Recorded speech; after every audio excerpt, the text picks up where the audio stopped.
If you're watching this on the toilet, you're gonna wanna listen. Flush first, then we'll recap. Hello everyone, I'm Myah and this is Buzzed About News I think you can use. We're really starting with this story. Researchers at Penn State have developed a slippery spray that will stop your poop from sticking to the toilet bowl. But hold up, they have a much less disgusting reason why.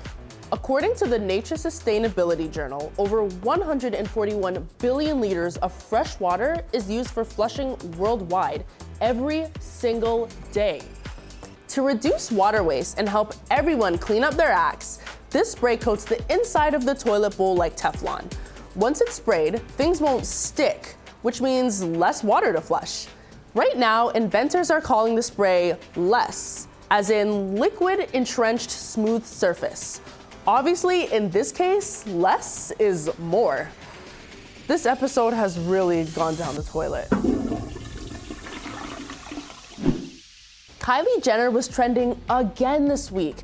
She sold 51% of her cosmetic brand to global beauty company Coty. And the price tag, just a cool $600 million. Coty is a giant company that owns CoverGirl, Rimmel, Clairol, and even Adidas. This deal proves her Kylie brand is worth $1.2 billion. I knew I should have gone into cosmetics. Kylie will keep creative control of the business, but Coty will manage expansion and get her products into a lot more stores. All of this makes her the first reality star / influencer to officially become part of an old school beauty company. In other news, I'm willing to sell 51% of the cosmetics in my bag. Any takers? YouTube, iTube, we all tube. But big changes are here and they're making creators of kids content worried. Me included. Since last week, YouTubers now have to classify their videos or channel as made for kids or not made for kids. In this case, a kid is anyone under the age of 13. And then starting in January, any video assigned for kids will lose features like comments and end screens. No personalized ads either, so monetization is going to drop. And if you define your whole channel as for kids, you also won't have stuff like the community tab and notification bell. How will I know when I'm on? All these changes are from Google's $170 million settlement with the US Federal Trade Commission. Google broke laws for collecting data and advertising to kids. So this is a way of making YouTube a safer place, which is a good thing. But it's also a hard thing if you're a family-friendly creator relying on YouTube for your paycheck. So far, more than 500,000 people have signed a petition to fight these changes. Vita's here! Hey! The Grammy nominees were announced on Wednesday. Lots of expected and unexpected news. You're here with some verified facts. First of all, Alicia Keys will be returning as the host for the ceremony on January 26, 2020. There are 84 Grammy categories, but the major ones weren't all that surprising this year.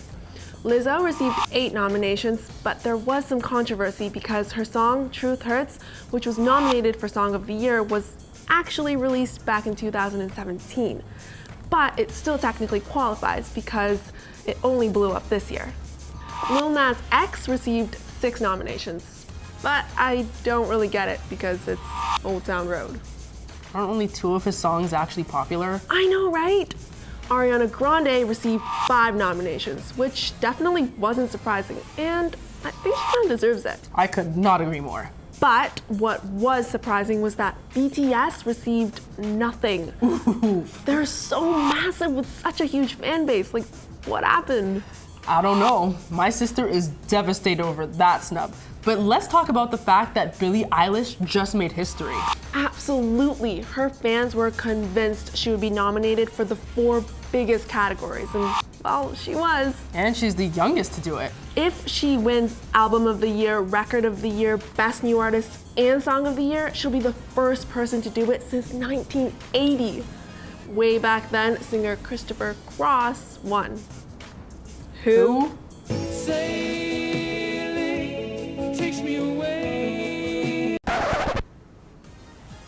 Let's let's switch gears to the AMAs, which are happening this weekend. I mean, Taylor Swift has everyone so curious. I know, right? She's been in a back and forth battle with Scooter Braun and Big Machine over her rights to perform her early hits, and it seems like she's won the fight.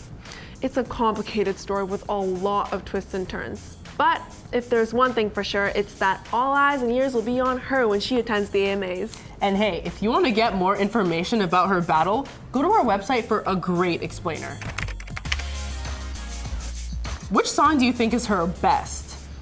You Belong With Me. No. I know it's cheesy, but it's like a good cheesy. No. You can't deny that it's a good karaoke song. Eh. You belong with me, you belong with me. TikTok is part of my routine every day. I'm hooked on the dances, my friends love the prank videos. But since the app is now used by 1.5 billion people, it's coming under the microscope. And now Instagram is getting in on the game. In Brazil, they just released a function called Reels. It's literally the same as TikTok. Users record short videos to music as a story. If Reels is a hit in Brazil, Instagram says we'll get it here soon.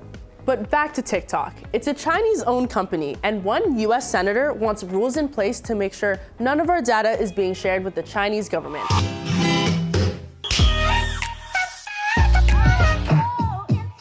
For the record, TikTok denies sharing data with Chinese authorities. But if they are watching, sorry about all the outtakes, I just had to get it right. And now it's time for Meme of the Week. These Gonna Tell My Kids memes are hilariously rewriting history. Why are we so ready to prank our future kids with ridiculously wrong pop culture references? One of my favorites is, I'm gonna tell my kids this was Queen Elizabeth. So, if Beyonce is now Queen Elizabeth, can you tell your kids that I was Beyonce? All right, everyone, that's it for this week's recap. But before I go, Sunday night is Grey Cup and I'm here to pump you up. Hamilton, grrr. Winnipeg, brr. Make it thrilling, make it fun. Best of luck to everyone.